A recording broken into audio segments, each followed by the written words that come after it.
ଏଇଟା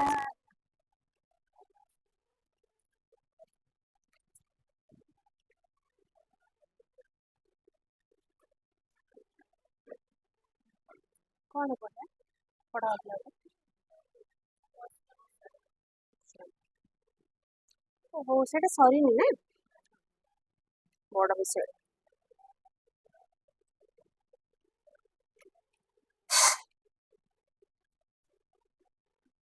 କେତେ ପଢା ହେଇଥିଲା?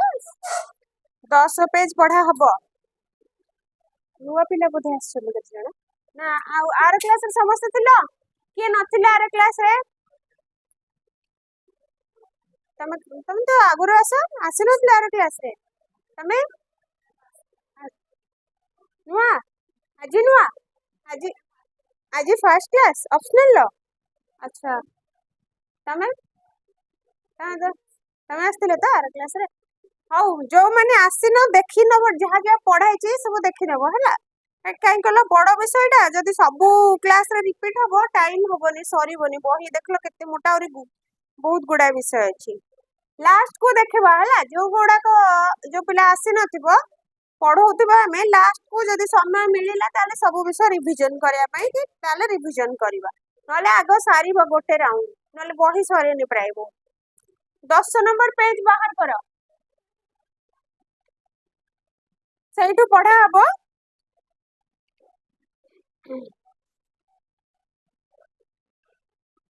ସେ କଣ ହଉଥିଲା ନା ପରଶୁରାମ କଣ କରୁଥିଲେ ନା ପରଶୁରାମ ଯେତେବେଳେ ରାଗିକି ଆସିଛନ୍ତି ଦଶରଥ ତାଙ୍କୁ ଭୟ କରିଥିଲେ। ତେଣୁ ଦଶରଥ ଭୟ କରିକି ତାଙ୍କୁ ବୁଝେଇବା ପାଇଁ କି ନା ବିଭିନ୍ନ ପ୍ରକାର କଥା ତାଙ୍କ ଆଗରେ ଆସିକି ପ୍ରଣାମ କରିଥିଲେ ତାଙ୍କୁ ବିଭିନ୍ନ ପ୍ରକାର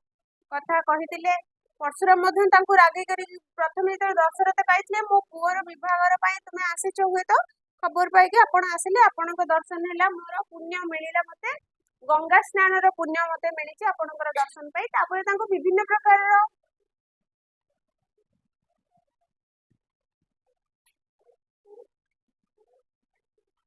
ସରୁ କଣ୍ଟିନ୍ୟୁ କଣ ହେଲା ସରିଗଲା କି ସରିଲା ଗପ ସରିଲା ତ ଅବଭିୟସଲି ତମକୁ କହୁଛି ସେତେବେଳେ ତ ଗପୁଛ ନା ସରିଲା ତମେ ଗପୁଥିଲ ପରା ତମେ ଜାଣିବି ପାରୁନ ପଢାଟା କଣ୍ଟିନ୍ୟୁ ହଉଛି ପୁଣି ରହିଲା କାହିଁକି ହଠାତ୍ ରହିଗଲେ ସେତିକି ବି ଜାଣୁନ ଗପ ଚାଲିଛି ତୁମର। ହଉ ତ ସେଇଠୁ କଣ ହେଇଛି ନା ସେ କହିଛନ୍ତି ଯେ ନାଇଁ ମୁଁ ହସୁଛନ୍ତି ତାଙ୍କ ଉପରେ ରାଗରେ କ୍ରୋଧର ହସ ପ୍ରକାଶ କରିଛନ୍ତି ଦଶରଥଙ୍କ ଉପରେ କିଏ ପରଶୁରାମ ତ ପରଶୁରାମଙ୍କୁ ତାପରେ ଦଶରଥ ବିଭିନ୍ନ ପ୍ରକାରର କଥା କହିକି ତାଙ୍କୁ ସାନ୍ତ୍ୱନା ଦେବା ପାଇଁ କି ଚେଷ୍ଟା କରୁଛନ୍ତି କେତେବେଳେ ଶ୍ରେଷ୍ଠ ବୀରରେ ଶ୍ରେଷ୍ଠ ଧୈର୍ଯ୍ୟରେ ଶ୍ରେଷ୍ଠ ଏମିତି ବିଭିନ୍ନ ପ୍ରକାର କଥା ତାଙ୍କୁ ତ୍ରିଦେବଙ୍କ ସହିତ ମଧ୍ୟ ତୁଳନା କରିଛନ୍ତି କଲା ପରେ ପରଶୁରାମ ମଧ୍ୟ ତାଙ୍କୁ କହୁଛନ୍ତି ରାଗିଛନ୍ତି ତଥାପି ତାଙ୍କ ଉପରେ ତାପରେ କହୁଛନ୍ତି ତୁ କଣ ଏତେ ବଡ କ୍ଷତ୍ରିୟ ଯେ କି ବୀରବାଦ୍ୟ ବଜେଇକିନା ସମଗ୍ର ମହିକୁ ତୁ ଶାସନ କରୁଛୁ କହିକିନା ତାକୁ ଏଇ କଥା କହୁଛନ୍ତି ତେବେ ଚାଲ ତୋର ମୋର ଯୁଦ୍ଧ ହେଇଯିବ ଆଉ ଦେଖାଯିବ ସେତେବେଳେ ତୁ କେତେ ବଡ କ୍ଷତ୍ରିୟ ତାପରେ କଣ କହୁଛୁ ନା ମୋର ଯୋଉ ପରଶୁର ଆଘାତରେ ତୋ ମୁଣ୍ଡରୁ ଗଣ୍ଡିକୁ ମୁଁ ଅଲଗା କରିଦେବି ତାପରେ ତୁ ଜାଣିପାରିବୁ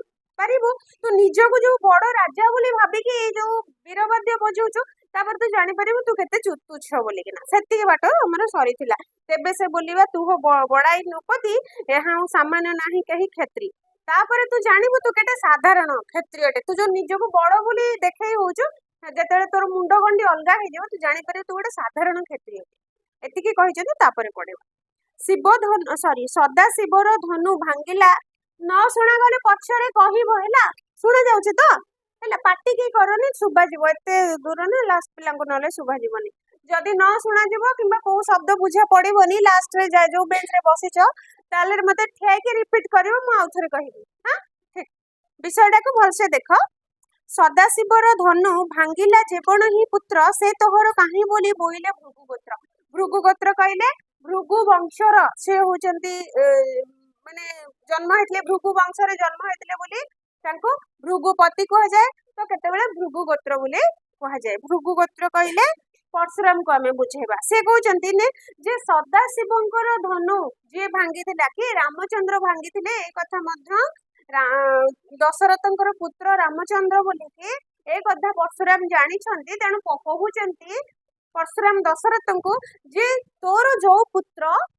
सदाशिवंकर धनु भांगी जेतेबेले सीतांकर स्वयंवर होता सेतेबेले शिव धनु भंगा होता शिव धनु कई भांगी पारि न शिव धनु भांगिबा पई नथिला गुण देबा पई कि नथिला किंतु सेठी कोन करथिले जेतेबेले गुण दउथिले रामचंद्र शिव धनुटी भांगी जाइतिला दुई खंड हो जाइतिला तो सेई जो धनु तार ना कोन थिला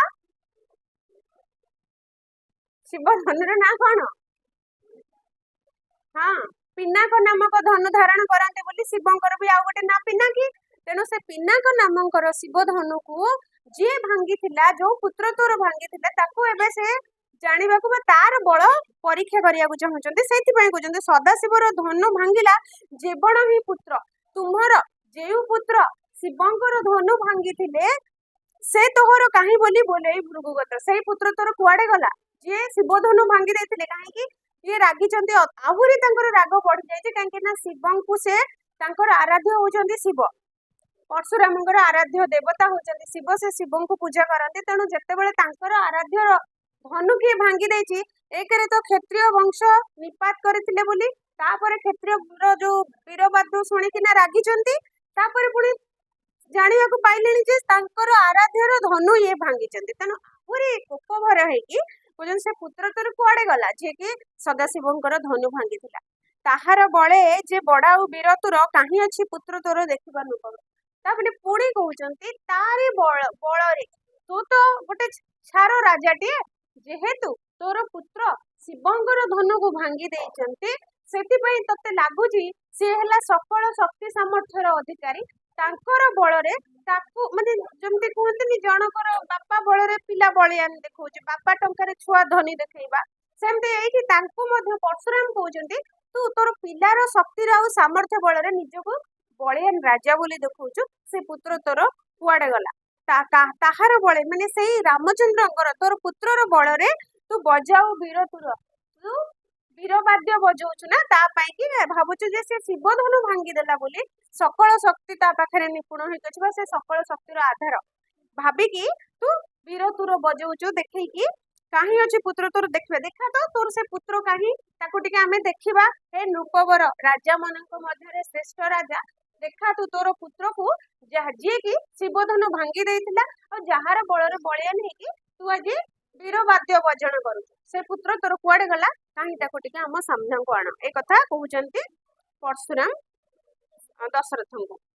एते बोली प्रसु दंडे जाई पसई जेणे जीव तेणे दंड भग्न दिसई तापर एई कथा कहि कि से कोन करचंती जेहेतु एमाने राजा सैन्य सामंत नै कि जाईचंती तो पुळा कि गोटे गोटे स्थान रे सब सैन्य सामंत माने घेरा बांधुचंती सैन्य दल कोन कहउचंती से दंडे जाई पसंती दंडे हला सैन्य छत्र बा सैन्य मानकर गोटे गोटे झुंड गोटे गोटे दल ताकू हला सेटा हला दंडे पसिबा से को सैन्य मानकर दल भितरे पसि जाउचंती बा सैन्य मानकर छत्र भितरे पसुचंती सेठी खोजुचंती पुणी सेठु बाहरी कि आउ गोटे सैन्य भितरे लोक माने माने जेहेतु राज्य जाउचंती तांकर बर कन्या को नै कि ना बहुत गुडा सैन्य सामंत तांको साथरे जाउचंती तो सेही जगह रे जेतेबेले परशुराम कहचंती पुत्र काई कहबा परे मध्य से निजे निजे खोजी चली जाई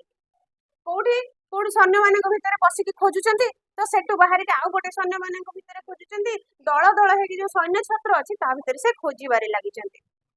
जेणे बोली प्रसु दंडे जाई पस एते बोली पशु ए कथा कहि कि परशुराम से सैन्य मानक छत्र भितर पसि जानती जेणे जीव तेणे दंड भग्न दिसई दंड भग्न हे जिवा सैन्य छत्र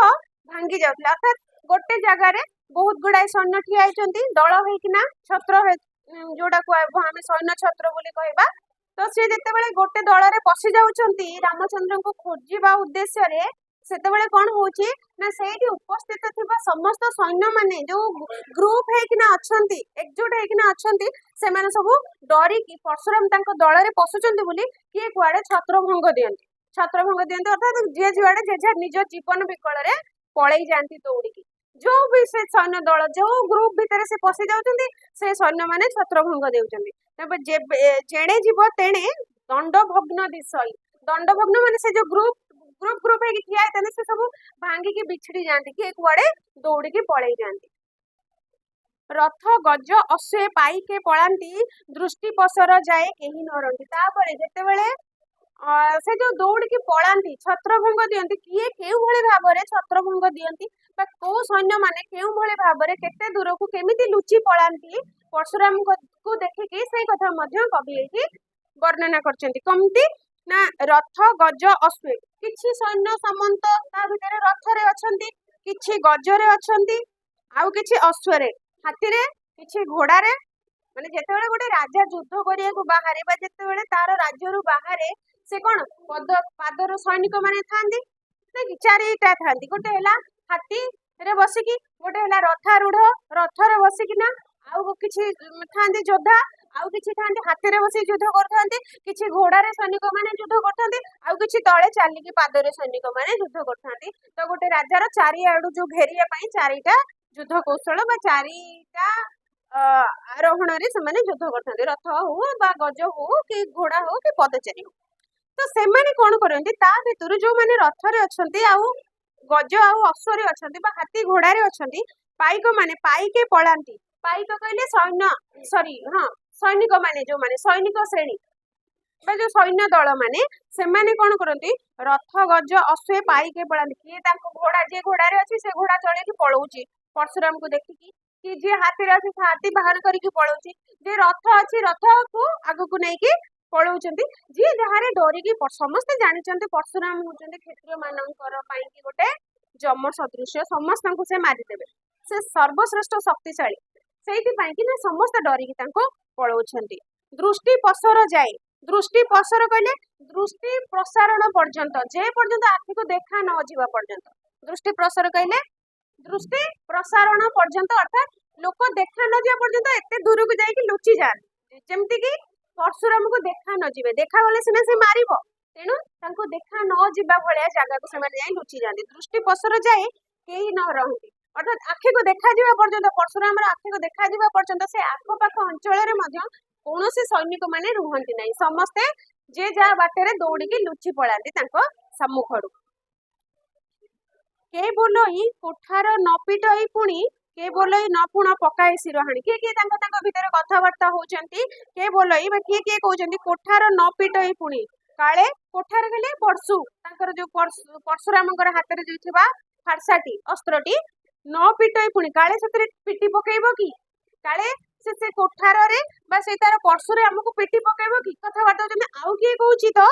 के बोलई न पुण पुणी किए बोलुचंती बा पुणी किए कहउचंती पकाओ सिरहाणी मुंडर गंडी को अलगा कर दबो सिर हाणी दबो अर्थात मुंड को हाणी पकेइबो एमती तांको भितर कथावार्ता है कि दौड़ा दौड़ी की पळौचंती केवल एई नपुण नयने दहई दंड ता भितर किए एठी जो गोटे दृश्य जेतेबेले कि किछि गोटे भयंकर परिस्थिति को सामना करिया को जाई कि सैन्य सामंत माने निज को बंचेइबा पई कि युद्ध क्षेत्र बा से जो स्थान एठी तो युद्ध होनी तेनु युद्ध क्षेत्र तो हमें कहबानी ए से जो स्थान रे समान अछंती से राजा को संगे रे आसीछंती तेनु से स्थान छाड़ी कि ना पलायन दउचंती पळौचंती परशुराम को डरिकी से जीवा बाटे रे निज निज भितर कथावार्ता होचंती किए कहउची से तार जुमते फारसा हेची से हाणी पकेइबो जीवन नै जीवो किए कहउची बेकर मुंडर गंडी को अलगा कर देबो तो पुणी किए कहउची तार आखि रे जो राग राग जर्जरित आखि तार जो लाल लाल आखि से आखि रे दहई दंड केवल ई न पुण नयने दहई दंड दंड कहले से जो छत्र रो ग्रुप को बा जो सैन्य छत्र को सते कि से चाहि देले से दहन करिदब पोड़ी हे जिवो छत्र माने सैन्य छत्र गुडी को सैन्य माने जो ग्रुप गुडी को सते कि पोड़ी हे जिवो सेना छाउनी गुडा अछि सेना ग्रुप गुडी को सब पोड़ी की नष्ट हे जिवो तार कोपरे मात्र से चाहि देले पुणी किए कहउचंती केवल पुण न काटई मुंड किए कहउचंती मुंड काटी पकेइबो चलो जल्दी पळेबा किए कहउची मुंड काटी दबो तो किए कहउची तार चाहाणी रे तार जो क्रोध अग्नि रे क्रोध रूपक अग्नि रे जो राग रे चाहूची सते कि से गोटे गोटे दल सैन्य को पोड़ी पकेइबो नष्ट भ्रष्ट करी पकेइबो तो पुणी किए कहउची तार फारसा रे से हमर प्राण रहिबो नै एम्ति कथावार्ता करिके कि कुआडे धाई दौड़ी पळौछंती केवल आहो आज नेबो प्राण भेट पड़िला जो हूँ द्वितीय जमराण आउ किए कहउचंती आहो आज नेबो आज निहाती से हम प्राण नै जिवो कथावार्ता होचंती डरिकी आज निहाती ए आसीछि माने ये तो द्वितीय जमराज जम जेमिति प्राण नै जाए जीवन नै जाए ମାନେ ମୃତ୍ୟୁର ଦେବତା ବୋଲି କୁହାଯାଏ, ସେମିତି ଆଙ୍କୁ ମଧ୍ୟ ଦ୍ୱିତୀୟ ମୃତ୍ୟୁର ଦେବତା ବୋଲି ସୈନିକ ମାନେ ପରସ୍ପର ଭିତରେ କଥାବାର୍ତ୍ତା ହଉଛନ୍ତି। ଆଜି ଏ ଯମ ଆସିଛି, ଦ୍ୱିତୀୟ ଯମରାଜ ଆମ ପ୍ରାଣ ନେଇଯିବ, ଆମର ମୃତ୍ୟୁ ଆଜି ସୁନିଶ୍ଚିନ୍ତ ହବ, ଏ କଥା ମଧ୍ୟ କଥାବାର୍ତ୍ତା ହଉଛନ୍ତି। ପଳାବନ୍ତୀ ସୈନୀ ପଛକୁ ନ ଚାହିଁ, ସୈନୀ ହେଲା ସୈନ୍ୟ ମାନେ ପଳାନ୍ତି ଆଉ ପଛକୁ ଚାହାନ୍ତିନି, ଯିଏ ଯେତେ ଦୂର ସମ୍ଭବ, ଯିଏ ଯେତେ ବେଗରେ ଯେତେ କ୍ଷିପ୍ର ଭାବରେ ଦୌଡ଼ିକି ସମସ୍ତେ ଆତ୍ମଗୋପନ କରିବା ପାଇଁ ସେଠୁ ପଳେଇ ଯାଆନ୍ତି, ଲୁଚିବା ପାଇଁ କିନା କେମିତି ନିଜକୁ ରକ୍ଷା କରିବେ। ଝାଡ଼ ବାଡ଼ ଓହାଡେ ରହୁଛନ୍ତି ଯାଇ, ଝାଡ଼ ବାଡ଼ ଓହାଡେ ମାନେ ଓହାଡେ କହିଲେ ଗୋଟେ ଜିନିଷର ଆଢୁଆଳରେ, ଝାଡ଼ ବାଡ଼ ଅର୍ଥାତ୍ ସେଠିକାରେ ଥିବ, ଯେହେତୁ ସେଟା ଗୋଟେ ଜଙ୍ଗଲିଆ ବାଟ ଦେଇକି ଯାଉଛନ୍ତି, ତ କୋଉଠି ଗଛ ବୃକ୍ଷ ଝାଡ଼ ଯୋଉ ଝାଣ୍ଟି ବା ତମର ଯୋଉ ବୁଦା ଓହାଡରେ ଲୁଚି ଯିବା ପାଇଁ କିନା ସମସ୍ତେ ତତ୍ପର ହଉଛନ୍ତି। ସମସ୍ତେ ଯିଏ ଯୋଉଠି ପାଇବେ, କୋଉଠି ବାଡ଼ ପଛପଟେ ହଉ, କିଏ ବା କୋଉଠି ବୁଦା ପଛପଟେ ହଉ, କୋଉଠି ଗଛ ପଛପଟେ ହଉ, କିଏ କୋଉଠି ନିଜକୁ ଆତ୍ମଗୋପନ କରିବାରେ ଲାଗିଛନ୍ତି। କାହାର ଗୋଟେ ଉହାଡରେ ଯାଇକି ଲୁଚିଯିବେ, ଯେ କି ପରଶୁରାମ ତାକୁ ଦେଖିପାରିବନି ଆଉ ମାରିବନି, ସେଥିପାଇଁ କି ସମସ୍ତେ ସେଥିରେ ପ୍ରୟାସରତ। ବଶିଷ୍ଠ ବିଶ୍ୱାମିତ୍ର ଦଶରଥ ରାୟ ଯେଣେ ଯାଏ ପ୍ରସୁ ତେଣେ ସେ ଗୋଡାଏ। ବଶିଷ୍ଠ ବିଶ୍ୱାମିତ୍ର ଦଶରଥ ତିନି ଜଣଙ୍କ କଥା ଗଲା। ବଶିଷ୍ଠ ବିଶ୍ୱାମିତ୍ର ଦଶରଥ ରାୟ ଯେଣେ ଯାଏ ପ୍ରସୁ ତେଣେ ସେ ଗୋଡାଏ, ଏମାନେ ସବୁ ଯୁଆଡେ ଯାଆନ୍ତି ପରଶୁରାମ ତାଙ୍କୁ ସିଆଡେ ଗୋଡେଇବାରେ ଲାଗିଛି। କାହିଁକି ସେ ଖୋଜୁଛି ସେ ରାମଚନ୍ଦ୍ର କିଏ, କୋଉଠି ଅଛନ୍ତି, ଯିଏ କି ଧନୁ ଭଗ୍ନ କରିଥିଲେ ଶିବଙ୍କର, ସଦାଶିବଙ୍କର ଧନୁ ଭଗ୍ନ କରିଥିଲେ। ତେବେ ବଶିଷ୍ଠ ହୁଅନ୍ତୁ, ବିଶ୍ୱାମିତ୍ର ହୁଅନ୍ତୁ ବା ଦଶରଥ ରାୟ ହେଲା ରାଜା ହୁଅନ୍ତୁ, ସେ ଯୋଉ ରାଜାଙ୍କ ମଧ୍ୟରେ ମଧ୍ୟ ଶ୍ରେଷ୍ଠ ସିଏ, ସମସ୍ତେ ପରଶୁରାମଙ୍କୁ ଭୟ କରନ୍ତି। ତେଣୁ ଯେତେବେଳେ ପରଶୁରାମ ଏମିତି କ୍ରୋଧବଶତଃ ସମସ୍ତଙ୍କୁ ଗୋଡଉଛି, ସବୁଆଡେ ଖୋଜୁଛି ରାମଚନ୍ଦ୍ରଙ୍କୁ, ସମସ୍ତଙ୍କର ଜୀବନକୁ ଭୟ ଅଛି, ତେଣୁ ସମସ୍ତେ ନିଜ ନିଜ ଜୀବନ ବଞ୍ଚିବା ପାଇଁ ଏଡେ ସେଡେ ଲୁଚିବାରେ ବ୍ୟସ୍ତ ଅଛନ୍ତି। ତ ସେମାନେ ଯୁଆଡେ ଯାଉଛନ୍ତି, ଯେଣେ ଯାଏ ପ୍ରସୁ ତେଣେ ସେ ଗୋଡାଏ, ପରଶୁରାମ ଯୁଆଡେ ଯାଉଛି ସେମାନେ ମାନେ ତାକୁ ଗୋଡେଇଛନ୍ତି। ଶ୍ରୀରାମ ସନ୍ନିଧେ ମିଳିଲାକ ଯାଇ ପ୍ରସୁ ଉଭାରିଲା କୋପମୁଖ ହୋଇ। ତାପରେ ଏମିତି ଖୋଜାଖୋଜି କରିଲା ପରେ ଶେଷ ମୁହୂର୍ତ୍ତରେ କଣ ହେଇଛି, ପରଶୁରାମ ଯାଇକି ଶ୍ରୀରାମଙ୍କ ସମ୍ମୁଖରେ ଉପସ୍ଥିତ ହେଇଯାଇଛି। ଶ୍ରୀରାମ ସନ୍ନିଧ୍ୟ ହେଲା ସମ୍ମୁଖରେ ବା ନିକଟରେ, ତାର ସମ୍ମୁଖରେ ଆସିକି ମିଳିଲାକ ଯାଇକି ପହଞ୍ଚି ଯାଇଛନ୍ତି। ଶେଷରେ ଶ୍ରୀରାମଙ୍କ ସାମ୍ନାରେ ପରଶୁରାମ ଆସିକି ଉଭା ହେଇଯାଇଛନ୍ତି, ତାଙ୍କ ସମ୍ମୁଖରେ ଠିଆ ହେଇଯାଇଛନ୍ତି। ପ୍ରସୁ ଉଭାରିଲା କୋପମୁଖ ହୋଇ, ଉଭାରିବା ହେଲା ଠିଆ ହେବା, ପ୍ରସୁ ପରଶୁରାମ ଆସିକି ଶେଷରେ ରାମଚନ୍ଦ୍ରଙ୍କର ସମ୍ମୁଖରେ ଠିଆ ହେଇଗଲା, ଉଭା ହେଇଗଲା, ଆସିବା ଠିଆ ହେଇଗଲା। କେମିତି ଠିଆ ହେଇଛି, ସେ କୋପମୁଖ ହେଇକିନା ରାଗିକି ଠିଆ ହେଇଛି ପୁରା, ସତେକି ଶ୍ରୀରାମଙ୍କୁ ଗୋଟେ ଫାର୍ସାରେ ଗୋଟେ ଥରରେ ସମାପ୍ତ କରିଦବ। କାହିଁକିନା ସେ ସେତେବେଳେ ପର୍ଯ୍ୟନ୍ତ ନିଜେ ଜାଣିନଥିଲା ଯେ ସେ ରାମଚନ୍ଦ୍ର ମଧ୍ୟ ବିଷ୍ଣୁଙ୍କର ଅବତାର ବୋଲି, ସପ୍ତମ ଅବତାର ସେ ଜାଣିନଥିଲା। ତେଣୁକରି ସେ ଭାବୁଛି ଇଏ ଗୋଟେ ସାଧାରଣ କ୍ଷତ୍ରିୟ, ଯିଏ କି ଶିବଙ୍କର ଧନୁ ଭାଙ୍ଗିଛି, ତେଣୁ ତାର ବହୁତ କ୍ରୋଧ, ପରଶୁରାମଙ୍କର ବହୁତ କ୍ରୋଧ, ସେ ଆସିକି ରାମଚନ୍ଦ୍ରଙ୍କର ସମ୍ମୁଖରେ ରାଗ ଜର୍ଜର ହେଇକିରି ଠିଆ ହେଇଛନ୍ତି। ଦଶରଥ ରାଜା ହୋଇଲାକ ଆଗ, ଭୋ କ୍ଷତ୍ରି ବର ତୁ ଛାଡ ରାଗ। ତାପରେ ଯେତେବେଳେ ପୁତ୍ର ସମ୍ମୁଖରେ ଆସିକି ଠିଆ ହେଇଯାଇଛନ୍ତି ପରଶୁରାମ, ସତେକି ଦ୍ୱିତୀୟ ଯମ ଦେବତା, ସମସ୍ତଙ୍କ ପାଇଁ କିନା ଭୟ ସେଟା। ସେତେବେଳେ ଗୋଟେ ବାପା ମନ ଅର୍ଥାତ୍ ଦଶରଥ, ଯିଏ କି ବୃଦ୍ଧାବସ୍ଥାରେ ପୁତ୍ର ଲାଭ କରିଥିଲେ, ସେ ବି ତାଙ୍କର ପରିଣତ ବୟସରେ ମାନେ ବୁଢା ହେଲା ବେଳକୁ ଯାଇ ତାଙ୍କର ଛୁଆ ହେଇଥିଲା, କେତେ ତପସ୍ୟା କେତେ ପରେ, ସେଇଥିପାଇଁ କି ଋଷି ମାନଙ୍କର ତପସ୍ୟା ବଳରେ, ତପସ୍ୟାର ଫଳ ବଳରେ ସେ ତାଙ୍କୁ ସନ୍ତୁଷ୍ଟ କରିକି ଯାହା ହଉ ବୃଦ୍ଧ କାଳରେ ତାର ସନ୍ତାନ ପ୍ରାପ୍ତି ହେଇଥିଲା। ତେଣୁ ପୁଣି ବଡ ପୁଅ, ମାନେ ତାଙ୍କ ବଂଶର ଶ୍ରେଷ୍ଠ ବା ବଡ ପୁଅ, ଏଇ ଯୋଉ ମନରେ ପୁତ୍ର ସ୍ନେହ ପାଇଁକିନା ଯେମିତି ବାପା ମା ଛୁଆ ମାନଙ୍କ ପାଇଁ ଜୀବନ ଦେଇଦେବାକୁ ମଧ୍ୟ ପଛାନ୍ତି ନାହିଁ, ଏଇଠି ପରଶୁରାମଙ୍କୁ ସମସ୍ତେ ଜାଣୁଛନ୍ତି ଯେ ସିଏ ଏତେ କୋପି, ଯିଏକି ଜୀବନ ନେଇଯିବ। ତଥାପି ମଧ୍ୟ ଯେତେବେଳେ ରାମଚନ୍ଦ୍ର ଆଉ ପରଶୁରାମ ସାମ୍ନାସାମ୍ନି ହେଇଛନ୍ତି, ଦଶରଥ ଏହା ଦେଖିକି କଣ କରିଛନ୍ତି, ରାମଚନ୍ଦ୍ର ଆଉ ପରଶୁରାମଙ୍କର ମଝିରେ ଆସିକି ଠିଆ ହେଇଯାଇଛନ୍ତି। ଅର୍ଥାତ୍ ପରଶୁରାମଙ୍କୁ ସମ୍ମୁଖୀନ କରିକି, ପରଶୁରାମଙ୍କୁ ମୁହଁ କରିକି ଆସିକି ଠିଆ ହେଇଯାଇଛନ୍ତି। ଦଶରଥ ରାଜା ହୋଇଲାକ ଆଗ, ତାପରେ ଯାଇକି ପରଶୁରାମଙ୍କ ଆଗରେ ଦଶରଥ ରାଜା ଠିଆ ହେଇଯାଇଛନ୍ତି ଏବଂ କଣ କହୁଛନ୍ତି, ଭୋ କ୍ଷତ୍ରି ବର, ହେ କ୍ଷତ୍ରି ବର ତୁ ଛାଡ ରାଗ। କ୍ଷତ୍ରି ବର ବୋଲି କହୁଛନ୍ତି କାହାକୁ, परशुराम को कहते क्षेत्रीवर हे क्षत्रिय मानकर श्रेष्ठ क्षेत्रीवर है क्षेत्रिय मानकर श्रेष्ठ परशुराम माँ थे क्षेत्रीय बापा थे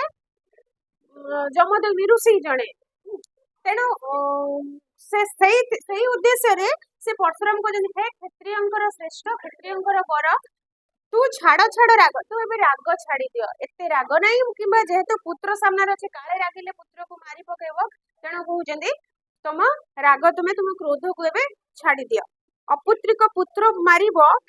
केवल सधे निंदा पाइब ना त्रैलोक्यर मध्य अपुत्रिक पुत्र मारिब अपुत्रिक बोली से निजको कहिसेंते निजको संबोधन करिसेंते काहे ना जेहेतु से वृद्धा बयस रे पिलाटा को पाई माने छुआ तांकर हेची वृद्धा बयस रे तेणु से निजको अपुत्रिक तमे जदि मो पुत्र को मारी देबो ताले मो अपुत्रिक हेई जेबे मोर पुत्र हीन हेई जेबो पुत्र भी हीन हेई जेबे तेणु कहजंती अपुत्रिक पुत्र मारिब केवल सधे सधे कहले क्रोध रे बा राग रे तमे आमे तुमर किछि क्षति करिनु आमे सीधा सड़क भाव में तुमर किछि क्षति करिनु किंतु तमे केवल तुम क्रोध पाई किना आमे केवल वीर वाद्य बजेतु जोड़ा तुम कर्णरे जाईकी बाजिथिला किंतु आमे कोन तुमर किछि क्षति करिछु कि तुमको किछि अपमान देइछु ना तुम सहित युद्ध करिया को आगे आसीछु ना तुमर अन्य किछि क्षति करिछु किछि करिनु तुमे जो हमको एबे मारिबो काहे के मारिबो राग वशत मारिबो तुमे क्रोध रे मारिबो तुम राग को तुम आयत्त न करि पारि कि तुमे एबे हमको मारिबो तो जिते बेले तमे मोर पुत्र को मारी देबो मु अपुत्रिक हेई जिवे जेहेतु मु अपुत्रिक हेई जिवे गोटे अपुत्रिक करिकि गोटे मनुष्य को ए जे संसार रे तमे काहे कि निंदा पाइबो खाली जे पुणी काहे कि ना सामान्य रागर कारण पई क्रोधर निजर क्रोधाग्नि को शांत करिबा पई तमे गोटे बापार पुत्र को मारिकी ताको अपुत्रिक करिवो आ समाज रे बा संसार रे तमे निंदा पाइबो कोन पई ए कथा दशरथ कहउछथि अपुत्रिक पुत्र मारिबो केवल सधे केवल राग रे क्रोध रे आसीकी तुमे मोर पुत्र को मारिकी मते अपुत्रिक कर देबो निंदा पाइबो ना त्रैलोक्यर मध्ये ए कथा कला परे तुमे कोन प्रशंसा पाइबो कि त्रैलोक्यर मध्ये माने तीन लोक रे स्वर्ग मर्त्य पाताल तीन लोक रे तमे केवल निंदा पाइबो काहे कि ना जुग जुग धरी इतिहास रे लेखा हे जिवो जे परशुराम गोटे बुढ़ा बापार पिला मानक मारिकी ताको अपुत्रिक कर दे ए कथा सारा दिन पई इतिहास रे लेखा होइकी रहि जिवो आ तुमको तीन लोक रे निंदा करिवे लोक तबे सामान्य राग वशत क्रोध वशत तुमे काहे हमटु मारला पर तो किछि पाइबनी केवल कोन हबो तुमे राग जो एते जोर रागी जे सेहीटा ठंडा पड़ जाबो शांत होई जिवो तुमे नल तो तुमे किछि हासिल करि परिबोनी किछि पाई परिबो कि एमिति कहि ना दशरथ तांको बुझौ सूर्यवंश तोते नुहे ना दोषी किंपाई पुत्र को मोर पाए पकाइबु नासी से कथा कहते सूर्यवंश कहीं से निजे होजंती सूर्यवंशी दशरथ रामचंद्र है सूर्यवंशी दशरथ सूर्यवंशी राजा तेणु कहते सूर्यवंश तो तोर किसी क्षति करिनी ना सूर्यवंश तमर ना तुम पिता जमदग्नि को मारिचंती सूर्यवंशी ना तुम सहित किसी शत्रुता अच्छी सूर्यवंशी राजा मानकर बा क्षत्रिय मानकर ना आमर परोक्ष भाव प्रत्यक्ष भाव आमर कौन शत्रुता नहीं तापरे तमे सूर्यवंश तोते नुहे ना दोषी सूर्यवंश तो तुम तुम किसी क्षति कर तुम आगे से दोषी नुहति ना तेबे किंपाई पुत्र को मोर पकाइबु से मोर पुत्र मानक तुमे कहीं नाश करने को बस कहीं तुमे मो पुत्र को मारिबा पई कि ना इच्छा प्रकाश करूछ एहाकु माइले ये ठारू वंश सरई एते बोली राजा प्रसुपादे पड़े तबे दशरथ को आकु जदि तमे मारी दबो ताले मोर वंश एठु शेष होई आगु को मोर आउ वंश बढ़िबन कारण मोर संतान रे मध्ये छुआ नै जे कि से वंश को आगु को नबो मोर छुआर तो एबे बाहागर हेई के आसी तेणु करी कि ना जदि एबे तमे मोर संतान को मारी दबो ताले मोर वंश एठु शेष होई जिवो एई कथा कहि कि तुमे मोर संतान को न मारिबा पई कि दशरथ परशुराम को पाद धरि कि तांको विनम्र प्रार्थना करुछंती एहाकु माइले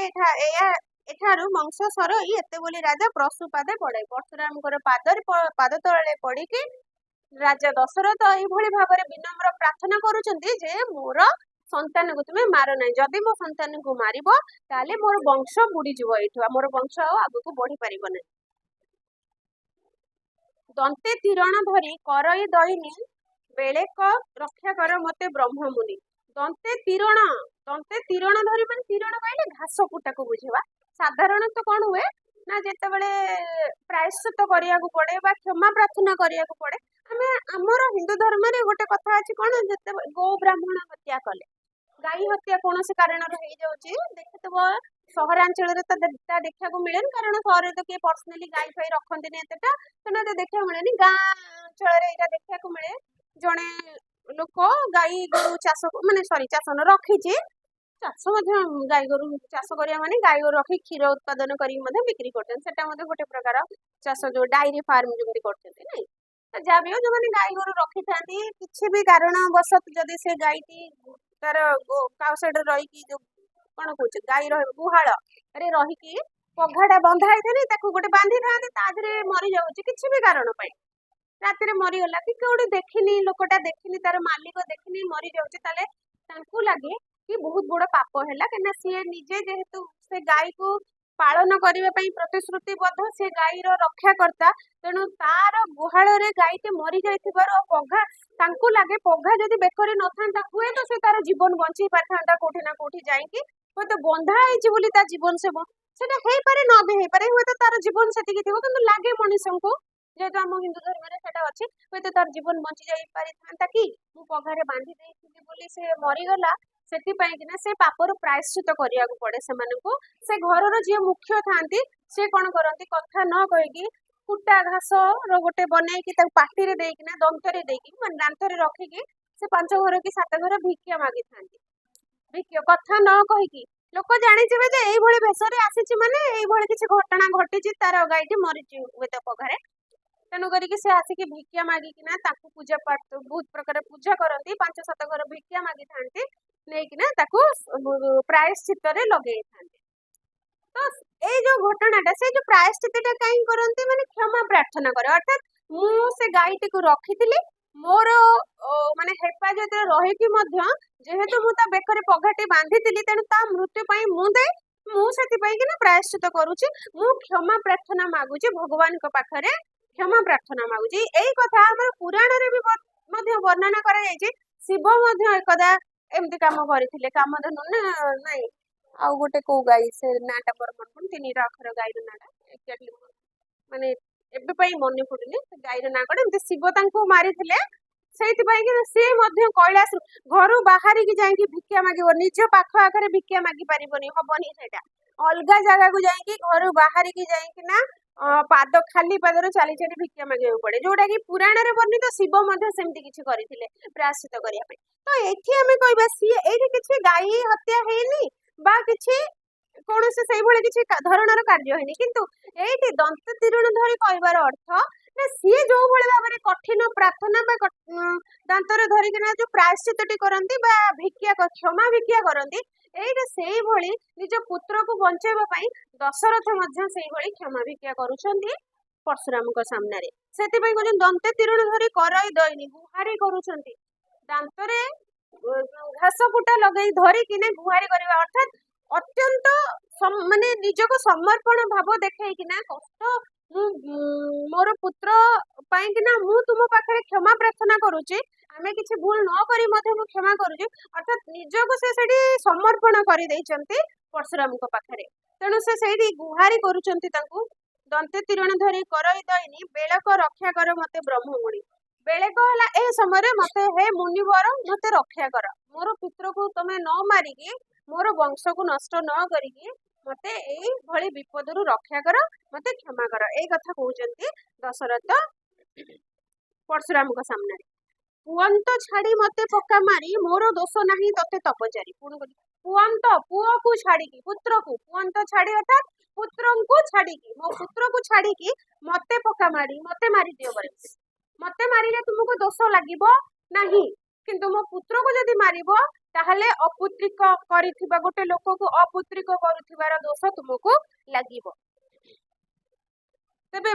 ମୋର ଦୋଷ ନାହିଁ ତତେ ତପଚାରି ହେ ତପଚାରି ହେ ତପ ଆଚରଣ କରୁଥିବା ମହାନ ଋଷି ମହାନ ବ୍ୟକ୍ତିତ୍ୱର ଅଧିକାରୀ କିଏ ପରଶୁରାମ ତୁମେ ଯଦି ମତେ ମାରିବ ତାହେଲେ ତୁମକୁ କୌଣସି ପ୍ରକାରର ଦୋଷ ଲାଗିବ ନାହିଁ ମୋ ମୃତ୍ୟୁର ଦୋଷ ଆପଣଙ୍କୁ ଲାଗିବନି କିନ୍ତୁ ସେଇଥିପାଇଁ ମୋ ପୁତ୍ରକୁ ଛାଡିକି ଆପଣ ମତେ ମାରିଦିଅନ୍ତୁ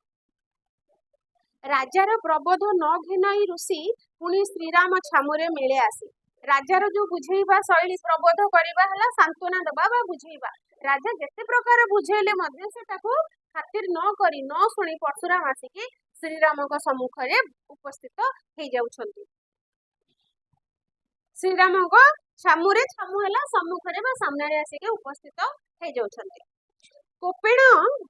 बोलोई तो सुण रघुनाथ ईश्वर धनु केमंते कलु हत। तापरे रागिकी ना कहउचंती, कोप करिकी कहउचंती काहाकू, हे रघुनाथ, रघुकुलर नाथ रामचंद्र, हे रघुनाथ, हे रघुकुलर नाथ, तमे केउ भली भाबरे ईश्वरଙ୍କ धनको भग्न करिदेला। ईश्वर कहिले एटे शिवଙ୍କର उद्देश्य रे कहा जाउची हला। तबे तमे शिवଙ୍କ धनको, ईश्वरଙ୍କ धनको काहेकि केउ भली भग्न करि पारिलो। ईश्वर धनु केमंत कलु हत। हत करिवा हला नष्ट करि देबा, भांगी देबा, जहा नष्ट करि देबा मध्ये ता तेनु भांगी देले माने कोन नष्ट कर देला, सेटा व्यवहार योग्य हेई रही पारिले नै। तेनु तुम केउ भली भाबरे शिवंकर धनको भांगी देई पारिलो। पुणी पचारुचंती, पुणी कहउचंती जो धनको,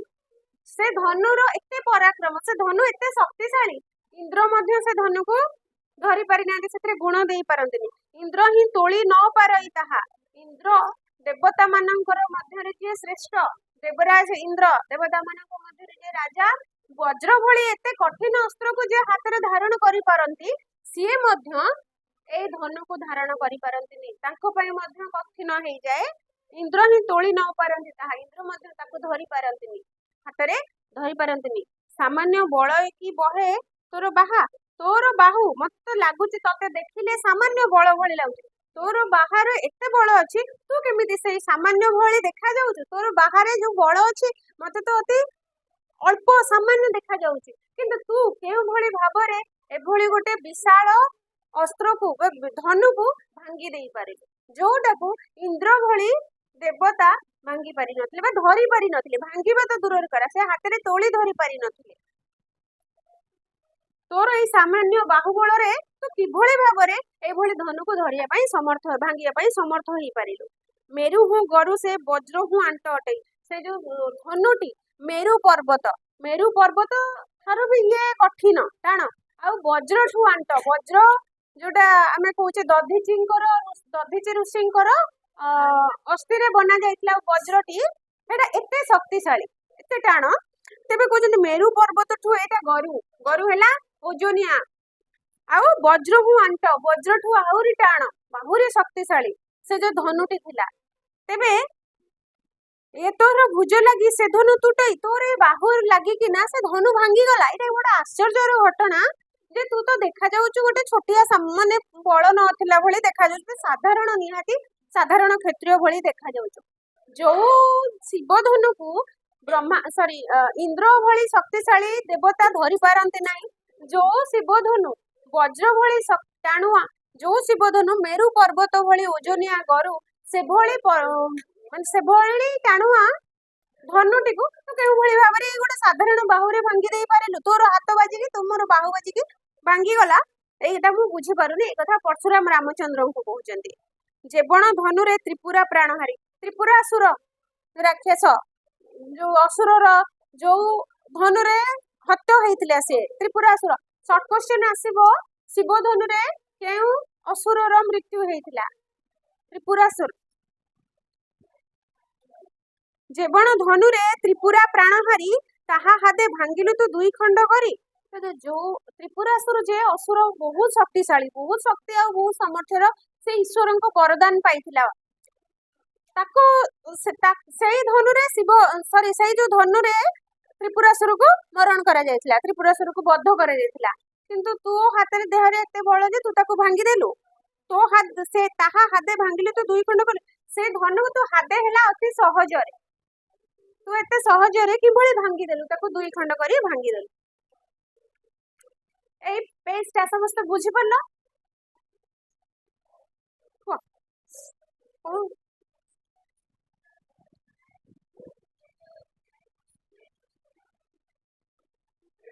वशिष्ठ, विश्वामित्र, दशरथ राय। वशिष्ठ ऋषि वशिष्ठ, विश्वामित्र आ दशरथ राजा जुआड़े जाती परशुराम तांको गोड़ौछि। परशुराम कहीं गोड़ौछि? परशुराम रामचंद्र को खोजुछि। तेणु ये रामचंद्र को खोजिबा उद्देश्य रे जेहेतु रामचंद्र शिवधनु भांगी ତେଣୁ परशुराम रामचंद्र को खोजिबा उद्देश्य रे केतेबेले सैन्य सामंत भितर को पसि जाउछंती तो पुणी केतेबेले दशरथ जुआड़े जाउछंती तांको पछे पछे गोडउछंती तो केतेबेले विश्वामित्र को पछपटे तो पुणी केतेबेले वशिष्ठ को पछपटे जाउछंती तेणु से काहे की जाउछंती से माने जुआड़े जुआड़े जाउछंती परशुराम खोजिबा उद्देश्य रे तांको पछे पछे सियाड़े सियाड़े जाउछंती काहे ना तांको रामचंद्र दरकार से रामचंद्र कोउठे बोली तांको खोजिबा उद्देश्य रे जाउ ठीक तापरे हला आगु के जिबा आगे पढ़ेगा तो बुझिले तो तमे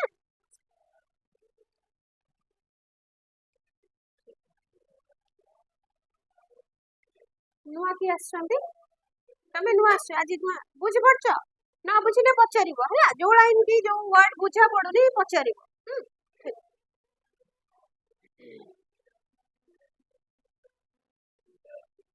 तापरे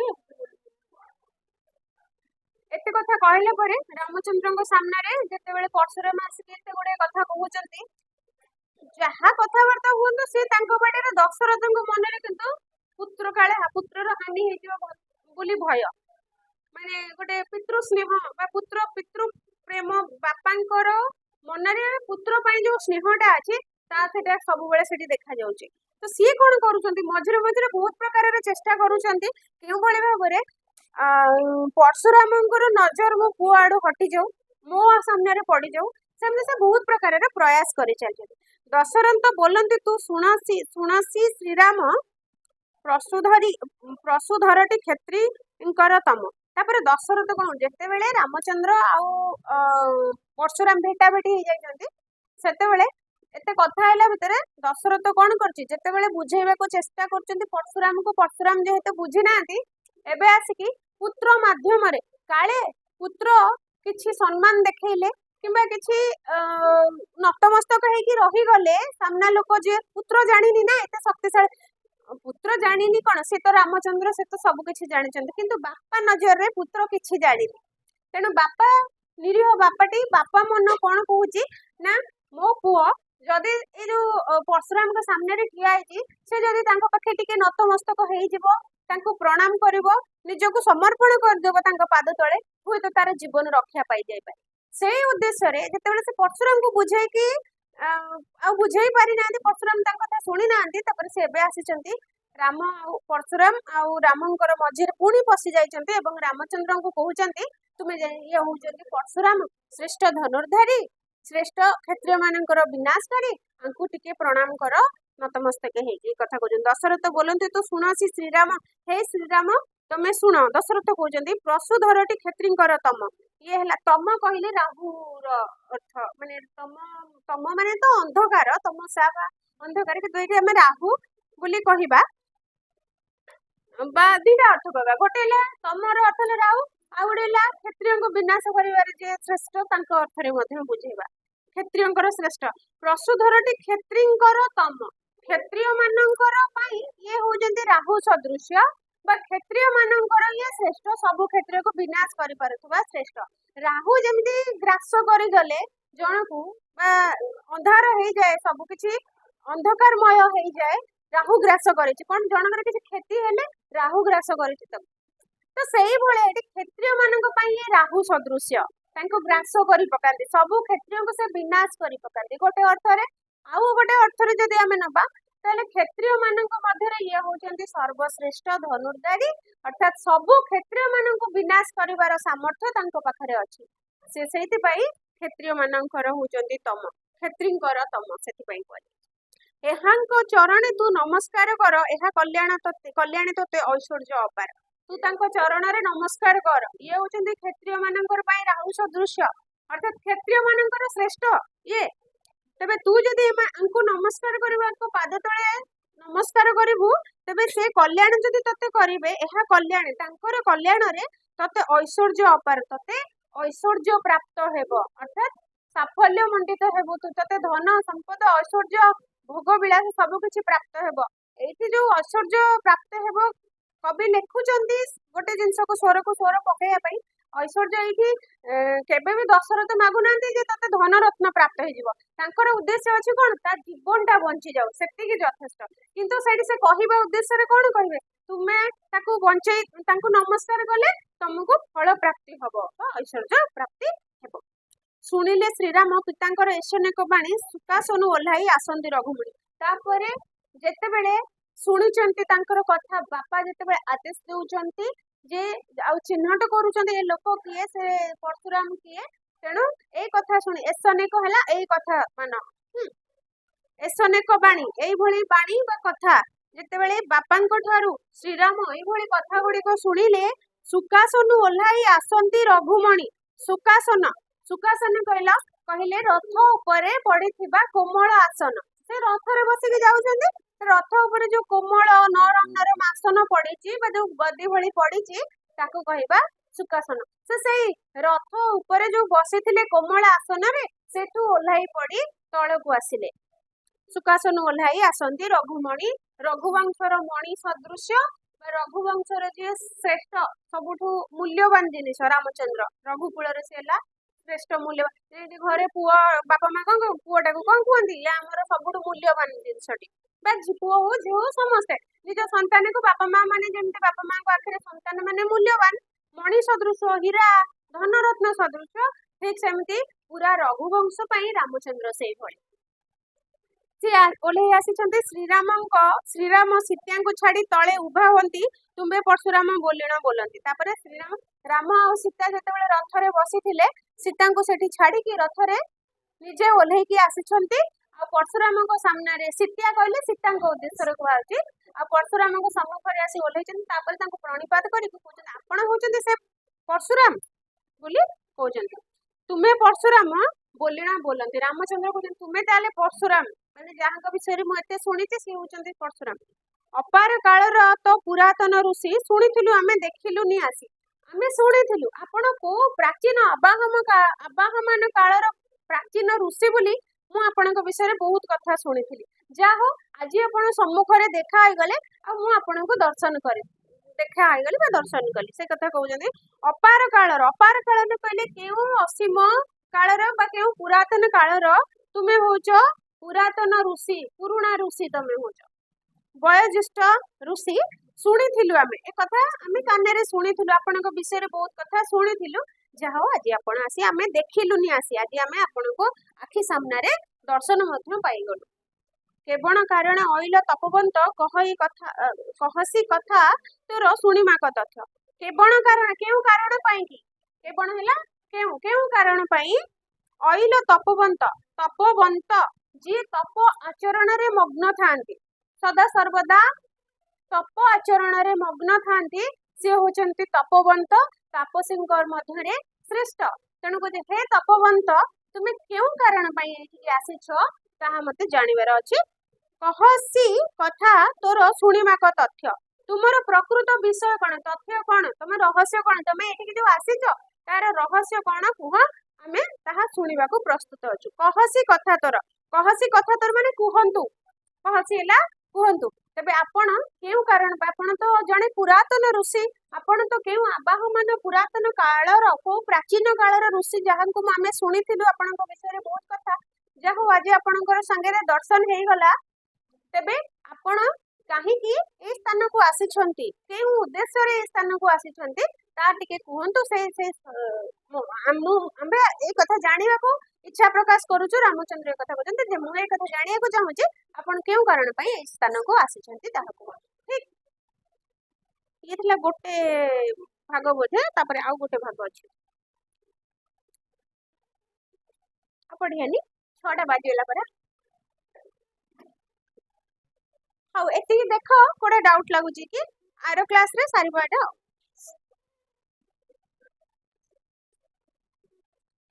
तो किसी तापर पुणी ये तो हला सीता पुणी टेंशन नेबे अरे ये कोन ओडे ऋषि गोटे ऋषि माने मो सीता को बापा कोन ऋषि ना राजसी जनक अरे गोटे ऋषि कथा पड़ी कि धन भांगी दे मते बाहाई गले ए ऋषि कोन ये देबे न तो धन भांगिया पई जदी से धन भांगी देलु जदी मो धन भांगी देबु ताले मु जानिबि तोर शक्ति सामर्थ्य केते हाथ रे जो धनुटे धरले कौन थिले तमे धनुर ना वैष्णव धनु ना परशुराम को धनु कबे ए धनु रे गुण दे देबो जदी कि ताले जानिबि मु शक्तिशाली तेणु सीता रथ रे बसी कि पड़े टेंशन गोटे ऋषि को कहले धनु भांगी मते बाहागले पुणी गोटे ऋषि कहलानी धनु भांगी देवे जदी से ता झियो को पुणी बाहागर कर दबो पुणी गोटे मोर आसी जीवो सेति पई से पूरा टेंशन नै देखिया सेटा पछे पढबा एति की देखि नबो घरे जाई टिके पढिबो आज जो दिन जहा पढाबे टिके देखि दबो आर क्लास रे बही सरले क्वेश्चन आंसर डिस्कशन करबा हला